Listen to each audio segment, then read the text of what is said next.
Hola, bienvenidos al universo del escritor estoico Edo Cruz. Let's dive right in, shall we?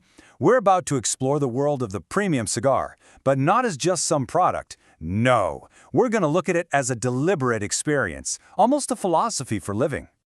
And this quote right here is really our starting point. Forget everything you think you know. This isn't about smoke. According to the writer Edo Cruz, this is all about a conscious act of mindfulness. A ritual, really, designed to pull you out of the chaos of everyday life. It's an invitation to just stop and be present. So, if it's not just rolled up tobacco, then what is it? What are we really talking about here? Well, let's peel back the layers and see what's actually going on inside. I mean, just think about this for a second. A single, premium cigar, it represents years of patient, careful work. It starts as a tiny seed, spends months growing under a specific sun in a very specific patch of soil, and then it's cured and aged for years after that. It's literally a piece of the earth, a story of climate and craftsmanship that you can hold right there in your hand.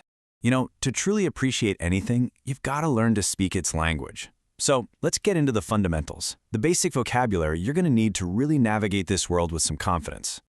Okay, now this is where things get interesting, and where a lot of people get tripped up.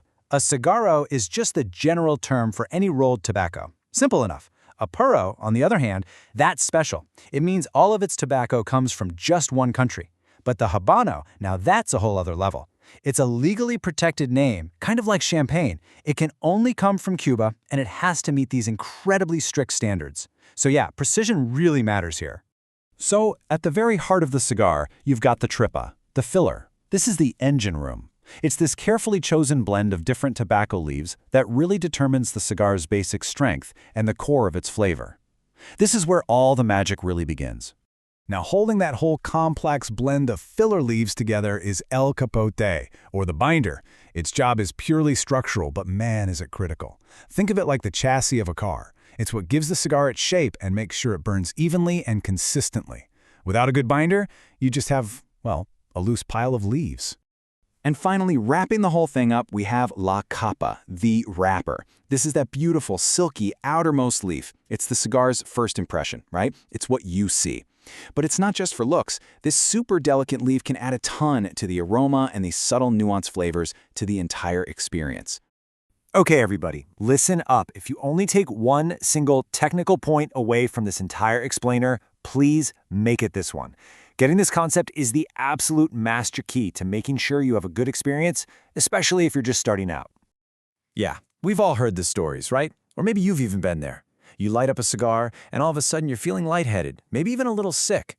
This is, without a doubt, the #1 fear for beginners, and the answer lies in confusing two very, very different things. So here it is, the crucial distinction. Strength and flavor are not the same thing.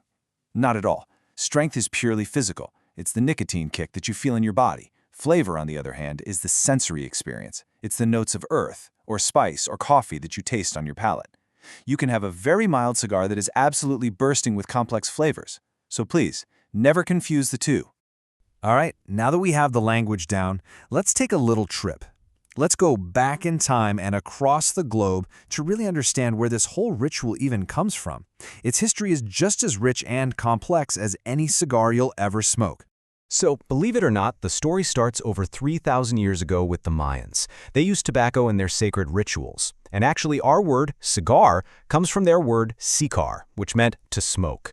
Fast forward to 1492. Columbus arrives, and his crew sees the native people smoking what they called perfumed embers. But Europe, well, Europe was not ready for this. The first European to smoke, a guy named Rodrigo de Jerez, was thrown in prison by the Inquisition for 7 years. His crime? Breathing smoke out of his mouth. They literally thought it was demonic. So, from that, well, let's call it a controversial start. Look where we are today.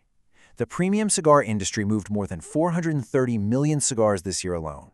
It's a massive, global market, but the real artistry, the real soul of it, is concentrated in just a few key places. So, let's meet the giants.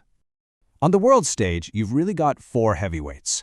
There's Nicaragua. Its volcanic soil gives its cigars this famous, bold, peppery complexity. Then you have the Dominican Republic, known for its elegance, for producing these creamy, smooth cigars. Honduras offers something different, a unique, strong, and earthy character. And then there's Cuba, the historical benchmark, a legend whose value is wrapped up in both incredible flavor and just unmatched prestige. So, we've gone through the anatomy, the history, the geography. Let's bring all this back home, back to you. How do you take all this knowledge and use it to create your own moment of pause, your own ritual of calm? I love this idea because it's so true. In a world that is constantly screaming at you to go faster, to do more, choosing to sit with a cigar for an hour, that's a revolutionary act. You can't rush it. You can't really do it while you're checking emails. It demands your full attention. It's a rebellion against the hurry. And to make sure that little act of rebellion is actually a pleasant one, here are 3 golden rules. Seriously. First, stay hydrated. Water cleanses your palate and keeps you feeling good. Second, never ever smoke on an empty stomach. Having some food in you acts as a buffer for the nicotine. And third, and this might be the most important one, smoke slowly. The goal isn't to finish it. The goal is to enjoy the pause. This is your time.